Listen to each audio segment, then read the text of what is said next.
sou Alf neste 13 de março de 2021. Hoje é sábado. Shabbat Shalom. Estou na segunda carta de apóstolo Paulo a Timóteo. Crescimento Ministério Igreja de Jesus. Shabbat Shalom. Shabbat Shalom. Shabbat Shalom. Shalom, Shalom, Shalom Aleichem. O Davino Hai, O Davino Hai, O Davino, O Davino, O Davino Hai. Então vamos ao primeiro capítulo. Paulo, apóstolo de Jesus Cristo, pela vontade de Deus, segundo a promessa da vida que está em Cristo Jesus. Esta carta de Paulo é a carta de despedida. O que acontece no cenário histórico? Paulo está preso em Roma pela segunda vez, e dessa vez ele sente que está chegando o tempo da sua dissolução. A palavra grega que Paulo fala é que ele iria morrer.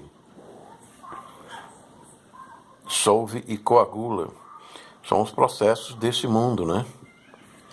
E chegou a hora que ele vai dizer, capítulo adiante, que ele será oferecido como sacrifício de libação, aspersão de sangue. Pois muito bem, Paulo, ele entrega a sua vida, a sua carreira, o seu combate, para que Timóteo assuma o seu trabalho. E nesse primeiro capítulo, Paulo lembra com alegria dos momentos felizes em que ele encontrou com Timóteo em outra ocasião, em outras aflições, e Timóteo chorava, desejando muito ver-te, lembrando-me das tuas lágrimas, para me encher de alegria. Timóteo, vendo as feridas de Paulo pelo Evangelho, nas suas prisões, cada prisão feria suas mãos, feria seus pés, com os ferros dos tiranos, né? E aí eles conversavam sobre a sua fé, sua infância, sua avó Lóide e sua mãe Eunice, no meio do povo de Israel que Paulo tanto amava e queria ver convertido. E aí ele lembra esses momentos vibrantes do Evangelho e aviva o dom de Deus em Timóteo, que foi dado pela imposição das mãos de Paulo, para que esse espírito de renovação tirasse o medo, desse poder, amor e uma mente sã, para que Timóteo não se envergonhasse do Evangelho nem das aflições e prisões de Paulo. Esse Evangelho que é uma santa vocação, que foi o chamado da graça, não das nossas obras, pois Cristo não tinha nenhuma obra de Paulo que pudesse chamá-lo, mas foi inteiramente pela graça que Cristo chamou a Paulo, esse que era assassino de cristãos, perseguidor terrível, e ele diz, o primeiro dos pecadores.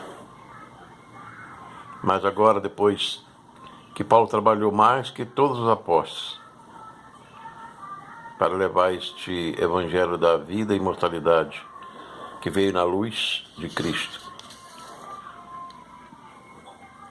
ele exorta que isso lhe custou sofrimentos, mas que ele se orgulhava dessa cruz. Exorta Timóteo para conservar o modelo das sãs palavras. Aqui a palavra sã no grego é higiene, que não tem contaminação, não tem impureza. E também guarda o que o Espírito Santo deposita do Espírito Santo, a riqueza do Espírito Santo que vai acumulando para nós no céu. E os da Ásia, Paulo afirma, como Figelo e Hermógenes, todos o abandonaram, a não ser Onesífero. Timóteo estava na igreja de Éfeso, era o bispo de Éfeso, né? Nessa época. Se não o bispo, o coordenador. No capítulo 2, continua a exortação a Timóteo. E aí dá instruções para não se embaraçar com negócios. Como soldado de Cristo, lutando legalmente para receber a coroa, que Paulo vai falar, esta coroa da justiça, como lavrador com paciência também, lembrando-se sempre que Jesus era da raiz de Davi e que ressuscitou. E por esse evangelho, novamente, ele fala das suas prisões, como malfeitor e sofrimentos. Mas para que os eleitos obtenham salvação, tanto de gregos como de judeus. E aí Paulo faz essa linda revelação. Se morremos com Cristo, também veremos com Ele. Se sofremos, também reinaremos com Ele. Se o negarmos, também Ele nos negará. Se não cremos, Ele ainda permanece fiel, não pode negar-se a si mesmo. Lembra-te dessas palavras e foge de falatório, de contendas, filosofias e estranhas doutrinas, contradoutrinas, como Himeneu e Fileto, que desviaram negando a ressurreição,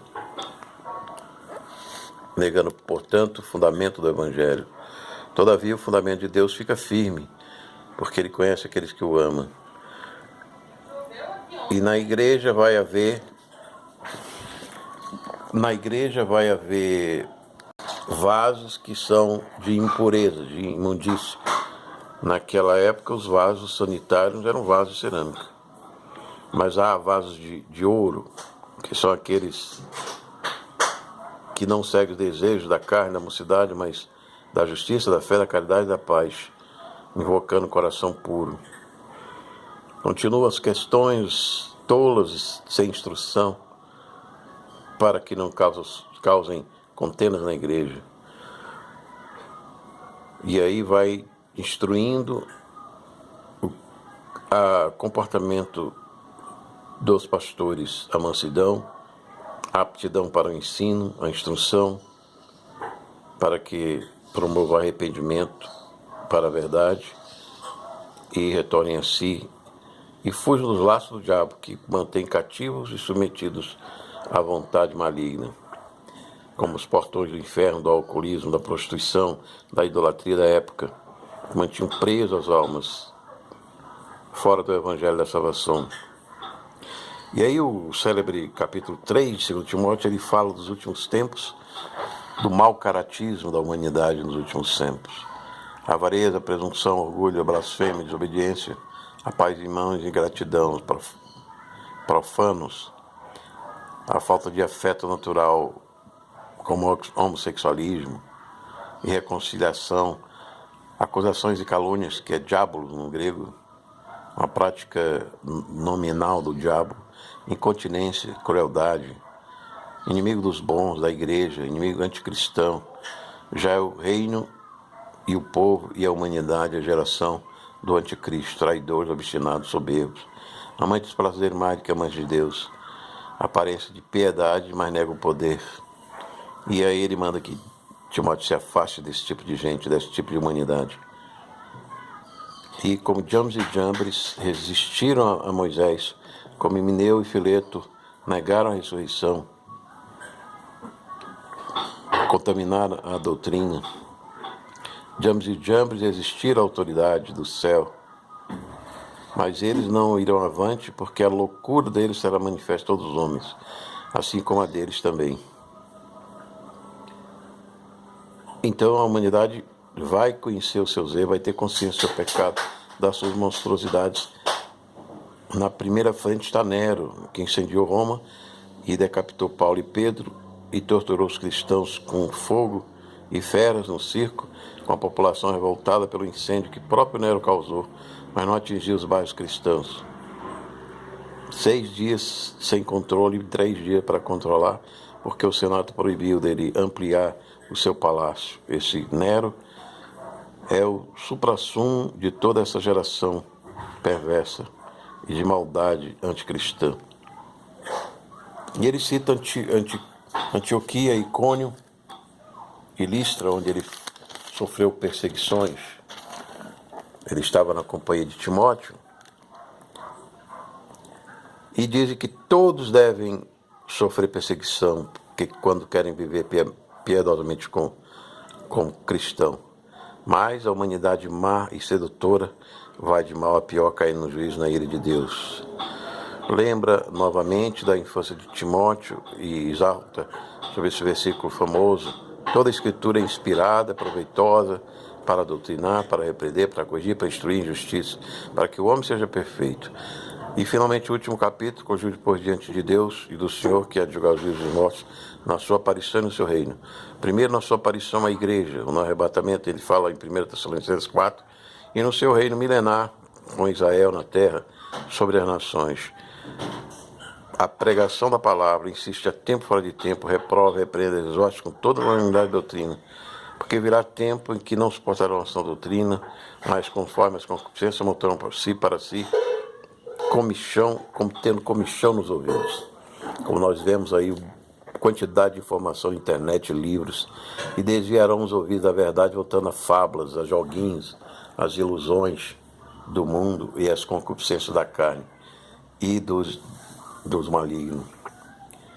E ele nos exorta a vigiar, sofrer as ações como evangelista, fazer plena demonstração do ministério de evangelista, de pastor, de diácono, de membro de uma igreja, porque já está pronto o meu tempo de partida, de solução.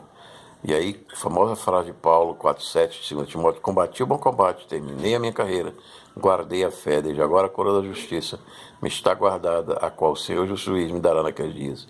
E não somente a mim, mas também a todos que amarem a sua aparição, a sua vinda nas nuvens, no arrebatamento, 1 Tessalonicenses 4.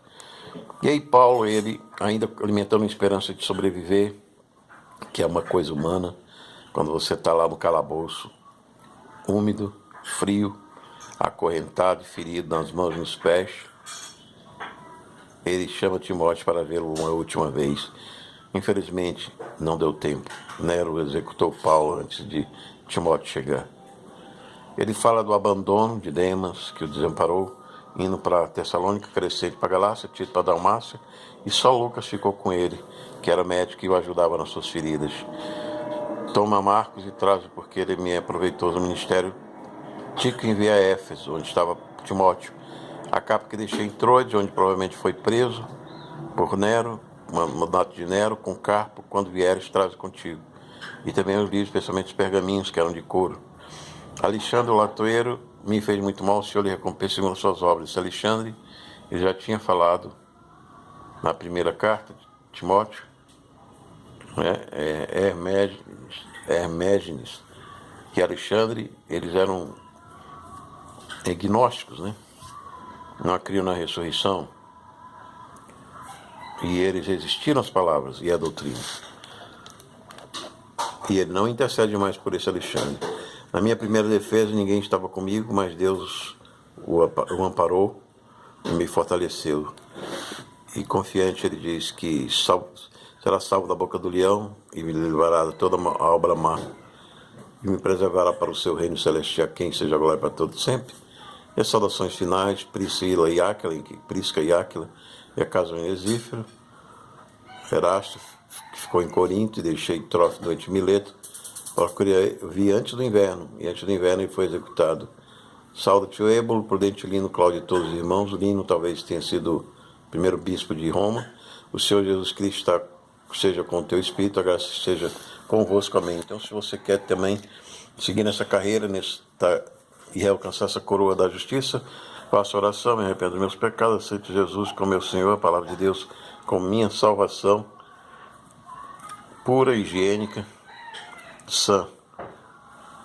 A redenção e a ressurreição de Cristo abençoe o Deus Pai, Todo-Poderoso, Pai, Filho e Espírito Santo, agora e para sempre, resplandeça o seu rosto sobre ti, a paz e o shalom. Este foi o Alfa, o oferecimento do Ministério da Igreja de Jesus. Este foi o estudo na Bíblia King James, da segunda epístola de Paulo a Timóteo, Bíblia King James, versão BV Books, 1611.